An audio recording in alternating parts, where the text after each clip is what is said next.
Assalamualaikum warahmatullahi wabarakatuh. Perkenalkan, nama saya Rahmadi Endasa Fitri, NIM 19510178. Di sini saya akan menjelaskan tentang resumen mata kuliah Quran dan Hadis yang dimulai dari bab 1 hingga bab 14. Yang pertama, bab 1, yaitu Al-Quran sebagai wahyu dan mukjizat terbesar Rasulullah Shallallahu Alaihi Wasallam, mempunyai dua pengertian, yaitu secara bahasa dan secara istilah. Al-Quran tidak diturunkan secara sekaligus, namun Al-Quran diturunkan secara berangsur-angsur selama 22 tahun, 2 bulan, 22 hari. Para ulama membagi masa turunnya Al-Quran ini dibagi menjadi dua periode, yaitu pertama periode Madinah dan yang kedua periode Mekah. Pada masa pemerintahan Abu Bakar, pada masa kekhalifahannya, terdapat perang yang sangat besar dan menewaskan para hafiz yang signifikan. Hal ini membuat Umar bin Khattab sangat khawatir. Ia menyuruh Abu Bakar untuk mengumpulkan seluruh tulisan Al-Quran. Pada masa Utsman bin Affan, terdapat keragaman dalam membaca Al-Quran yang menyebabkan adanya perbedaan dialek antara suku-suku yang berbeda. Utsman bin Affan khawatir dengan perbedaan tersebut. Ia ingin menyalin dan membukukan Al-Quran atau menjadikan mushaf.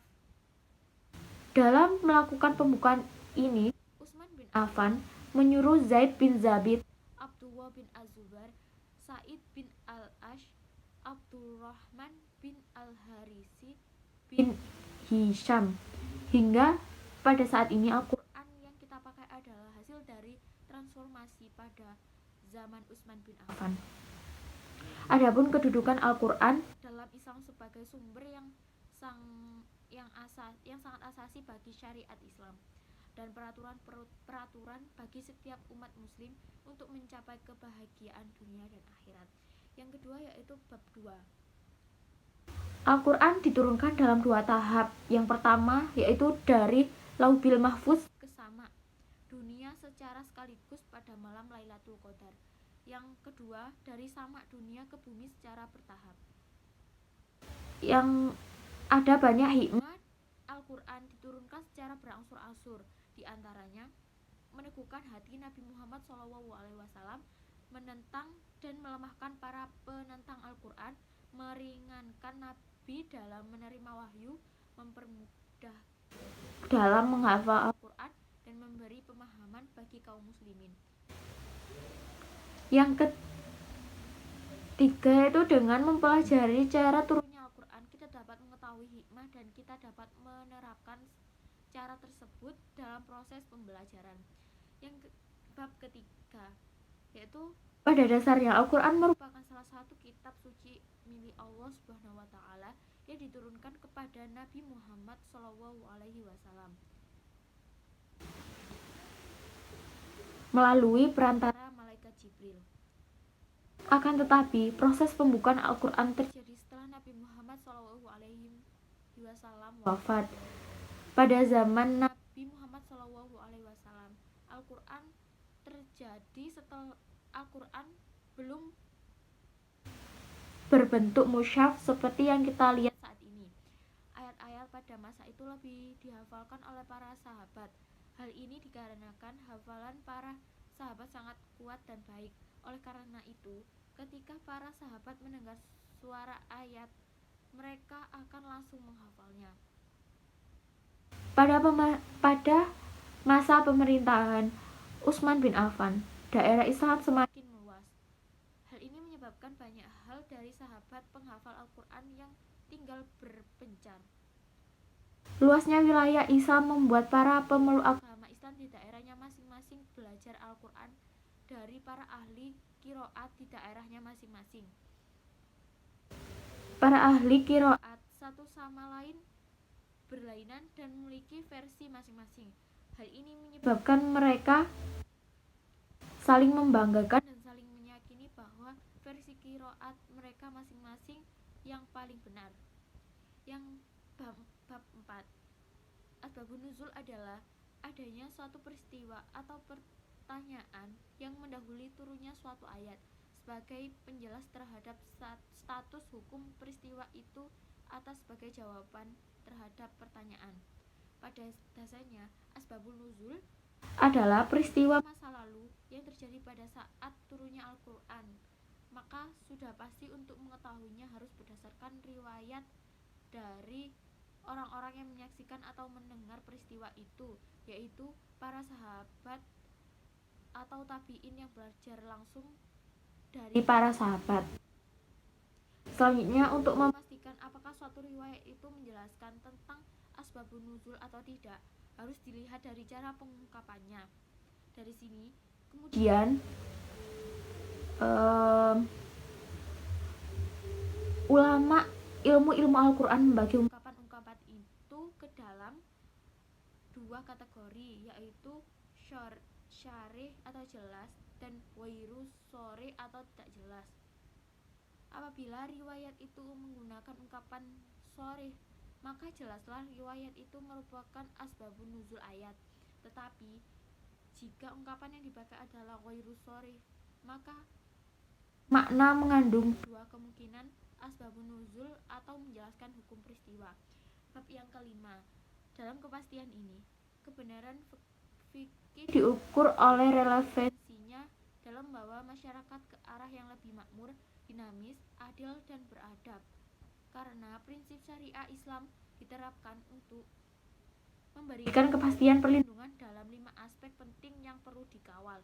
Pertama, yang paling pokok adalah perlindungan terhadap jiwa atau hak hidup. Kedua, perlindungan dan keyakinan, sehingga pada hakikatnya menekankan pada ajaran tidak ada paksaan dalam memeluk keyakinan. Yang ketiga, perlindungan terhadap akal pikiran, yang mana Islam memuliakan pengetahuan dan menentang pelanggaran terhadap akal sehat. Keempat, perlindungan terhadap hak milik, yang dalam konteks hukum Islam adalah keharaman mencuri dengan segenap variannya termasuk korupsi tentunya. Bab 6. Ijazul Quran adalah sebuah bukti atau hujjah yang luar biasa yang diberikan kepada Nabi Muhammad SAW sebagai bukti dari kerasulan beliau yang tidak mampu ditandingi oleh siapapun. Sesuatu hal dapat dikatakan mukjizat apabila memenuhi syarat berikut. Menurut M. Quraisy Shihab, yaitu berkenan dengan hal atau peristiwa yang luar biasa terjadi atau dipaparkan oleh seorang yang mengaku nabi, mengandung tantangan terhadap yang meragukan kenabian, dan tantangan tersebut tidak mampu atau gagal dilayani. Kemukjizatan Al-Quran itu sendiri memiliki beberapa aspek, diantaranya gaya bahasa yang digunakan memiliki susunan yang indah dan berbeda dengan bahasa yang biasa digunakan oleh orang Arab. Mukjizat ini dibagi menjadi dua, yaitu mukjizat hissi dan mukjizat maknawi. Di dunia yang semakin modern ini, timbul satu kecenderungan baru dalam melihat kemukjizatan Al-Quran yang dikenal dengan kemukjizatan ilmiah. Maksudnya adalah petunjuk dan isyarat atas hakikat ilmu yang dikandung oleh Al-Quran. Bab 7. Tafsir Maudhu'i, yang merupakan tafsir yang mencari jalan keluar dari masalah-masalah yang timbul seputar Al-Quran tentang kejadian-kejadian baru dengan jalan menghimpunkan ayat-ayat yang berkaitan dengannya dan dianalisis melalui ilmu-ilmu bantu yang relevan dengan masalah-masalah yang dibahas, sehingga melahirkan konsep-konsep baru yang akurat dari Al-Quran tentang masalah yang dibahas. Ini merupakan salah satu tafsir dengan metode baru yang sangat membantu umat muslim masa kini dalam mengkaji masalah-masalah baru yang muncul di masyarakat.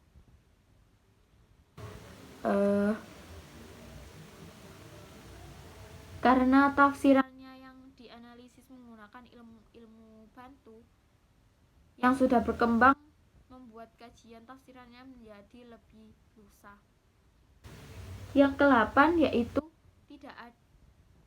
bab 8, Tidak ada yang membenarkan hakikat sebuah kebenaran, karena semua kebenaran hanya milik Allah Subhanahu wa taala.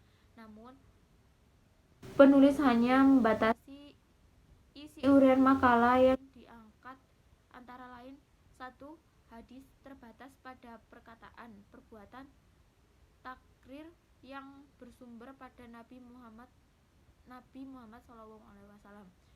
Sedangkan sunnah segala yang bersumber dari Nabi Muhammad SAW, baik berupa perkataan, perbuatan, takrir, tabiat, budi pekerti, atau perjalanan hidupnya, baik sebelum diangkat menjadi Rasul maupun sesudahnya. Yang kedua, khobar. Sebagai ulama hadis berpendapat bahwa khobar sebagai sesuatu yang berasal atau disadarkan kepada selain Nabi SAW.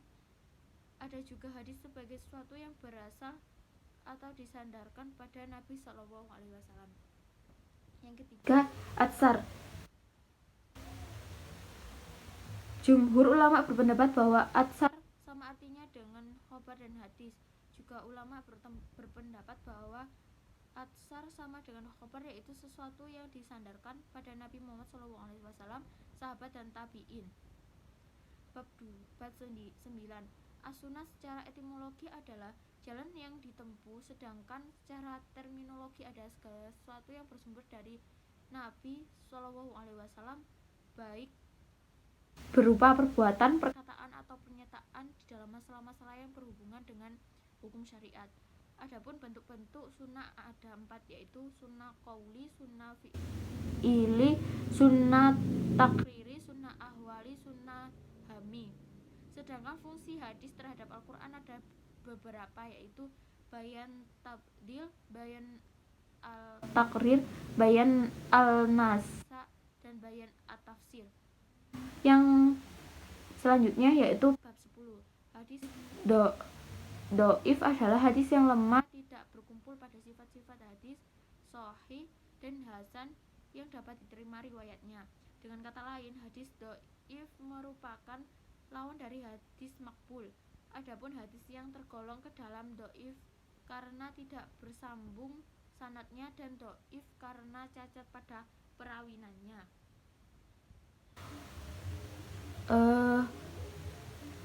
Berhukum atau beramal dengan menggunakan hadis do'if, terdapat perbedaan pendapat di kalangan para ulama. Perbedaan pendapat mengenai hukum mengamalkan hadis do'if dapat dipaparkan sebagai berikut. Sebagai ulama berpendapat bahwa mengamalkan hadis do'if dengan semua jenisnya, sehingga sebagian ulama berpendapat bahwa hadis do'if bisa dijadikan hujjah, terutama dalam masalah yang tidak dikemukakan hadis sahih. Yang selanjutnya bab 11. Dari ulasan singkat yang telah penulis jelaskan, dapatlah ditarik kesimpulan pada poin-poin berikut. Pertama, hadis dininjau dari bilangan penukilannya sampai dibekukan saat ini dapat dibagi ke dua macam, yaitu hadis mutawasid dan hadis ahad.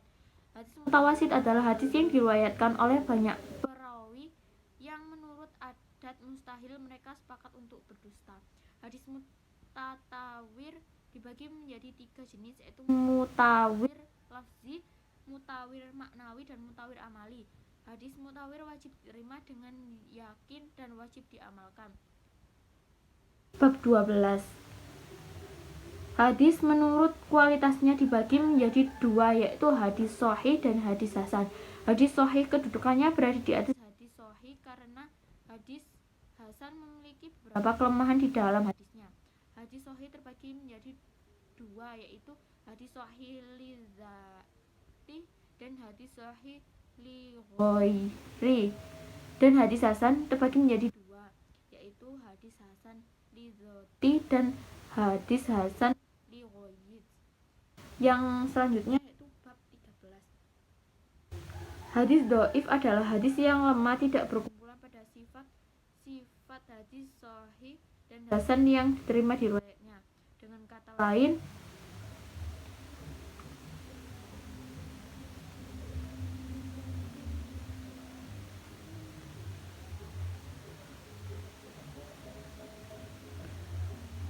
Yang selanjutnya yaitu bab 14. Hadis tinjau dari bilangan penukilannya sampai dibukukan pada saat ini dapat dibagi menjadi dua macam, hadis mutawatir dan hadis ahad. Nah, hadis ahad adalah hadis yang tidak sampai derajat mutawatir. Dibagi menjadi tiga jenis. Pertama, masyhur, yaitu apabila diriwayatkan 3 orang pewawi atau lebih di setiap tingkatan, tapi tidak sampai tingkat hadis mutawatir. Kedua, aziz, hadis yang perawinya berjumlah tidak kurang dari 2 orang di seluruh tingkat. Ketiga, gharib, yang hadis yang dalam sanadnya terdapat seorang yang menyendiri dalam meriwayatkannya. Terima kasih. Mohon maaf apabila ada salah. Saya mohon maaf. Wassalamualaikum warahmatullahi wabarakatuh.